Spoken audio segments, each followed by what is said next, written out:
Statement वाला question देखिए, statement type का क्वेश्चन है ये। क्या तो कह रहा है कि कार्बन और सिलिकॉन जो है दोनों एक जैसा बॉन्डिंग करते हैं, लैटिस स्ट्रक्चर बनाते हैं, बहुत बढ़िया, 4 इनका वैलेंस इलेक्ट्रॉन है, बहुत बढ़िया।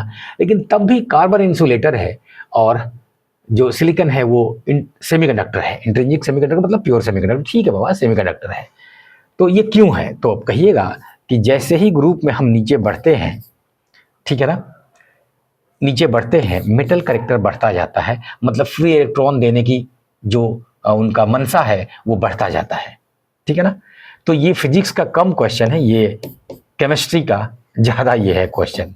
तो मेटेलिक प्रॉपर्टी जो है ना, ये या इधर नीचे करने से बढ़ता जाएगा, इंक्रीजेज कहाँ, ऊपर से नीचे की तरफ आ रहा है। तो ऐसा क्यों हो रहा है? तो कहिएगा नीचे में एटम का साइज बढ़ता जा रहा है, तो जो आउटर इलेक्ट्रॉन है वो जितना दूर होंगे वो न्यूक्लियस से उतना कम बाउंडेड होंगे, तो जो दूर वाला है वो कम बाउंडेड होगा तो फ्री हो जाएगा आसानी से। तो कार्बन में जो है वो आप जानते हैं सेकेंड ऑर्बिट में ही काम खत्म हो जा रहा है और सिलिकॉन में थर्ड ऑर्बिट का कहानी शुरू हो जा रहा है।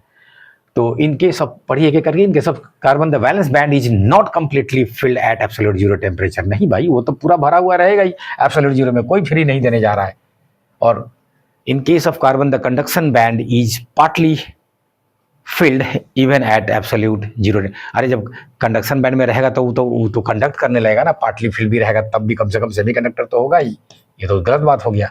The 4 bonding electrons in the case of carbon lie in the second orbit, whereas in the case of silicon they lie in the third orbit. ये बात ठीक है ना। और उसी में अगला में खाली ऑर्बिट बदल दिया है, तो कुछ नहीं, ऑर्बिट तो सही है, सेकेंड और थर्ड। बढ़िया क्वेश्चन।